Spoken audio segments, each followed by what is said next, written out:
A question from Robert here, somewhat related, I guess. Could be. Good evening, brethren. Good evening to you as well. Thank you for being there. So my question is from James 4:11 and 12 about judging a brother. So when does maybe confronting a brother versus judging a brother come into play? And is there a difference scripturally? Thank you. Well, I guess best place to start with an interpretation is within the book itself and then work out from there. If you go to the next chapter, James 5 goes on to note, if you find a brother erring in sin, you save him from a multitude of things. So the point being made is I test not only my handling of the text, but the conclusions. Your conclusion in handling both, Robert, is that we shouldn't judge. And then how do I confront without judging? Well, judgment is kind of a very often misunderstood term in our day and age. Judging literally means to come to conclusions, and there's a right and a wrong conclusion that you can make about people. And Jesus emphasized, I think it was in John 7, that if we're going to judge, we should judge with righteous judgment. In Matthew chapter 7, I remember that one for certain, he doesn't...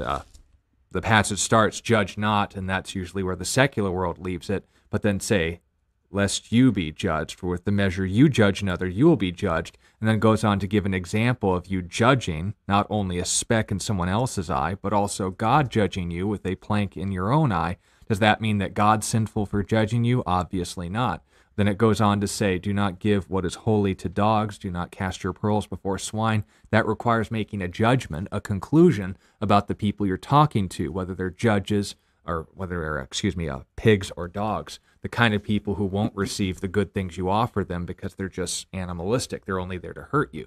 So the point being made there, Robert, is obviously judgment isn't the issue. It's the attitude you bring to it. So let's read James 4:11. It says, do not speak evil of one another, brethren. He who speaks evil of a brother and judges his brother. So notice already, Robert, we got a very specific kind of judgment, the unrighteous judgment, the, as we would put it in rhetoric, attributing of motive or malice in this case. He speaks evil of the law and judges the law. But if you judge the law, you are not a doer of the law, but a judge. There is one lawgiver who is able both to save and to destroy.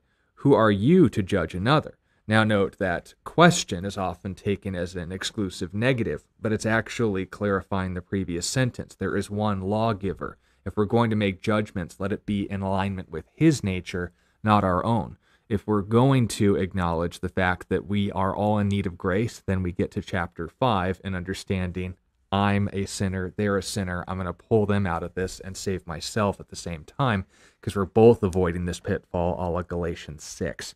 But the point is just that, Robert. Test the conclusions, test the ideas that are being made in all this, because in a culture that doesn't want accountability for its actions, we need to make sure that we don't fall into that trap among the body of Christ. Again, the passage isn't speaking of in its full flow the danger of judging people, but having that sort of attitude that's always looking for evil everywhere but at home.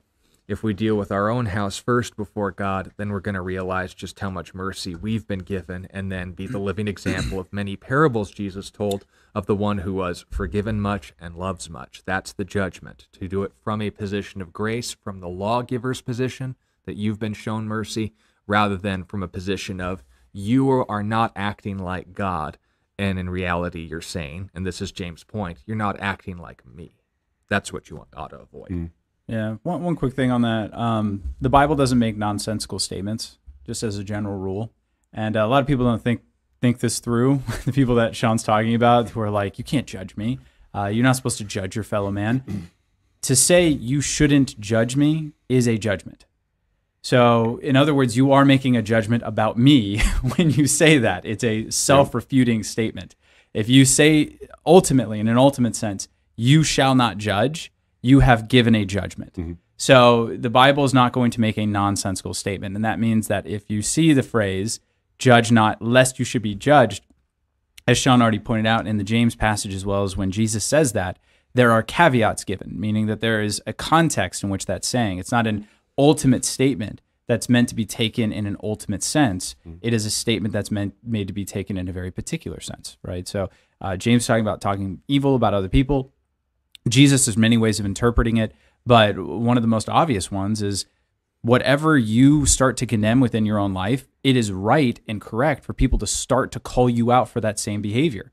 If I start condemning people for lying and I lie, it is correct for people to call me out for my lying. That's just the way that it is. So Jesus in the Sermon on the Mount, where he's talking about by what law we're going to be condemned, well, it's going to be the law that you condemn others, right? So if you're going to judge other people, guess what? You're going to be judged in return. That's just the way it works. Yep. The only way to avoid that is, like I said, to make no judgments. But you can't really do that in a sensible way. Right. Very good.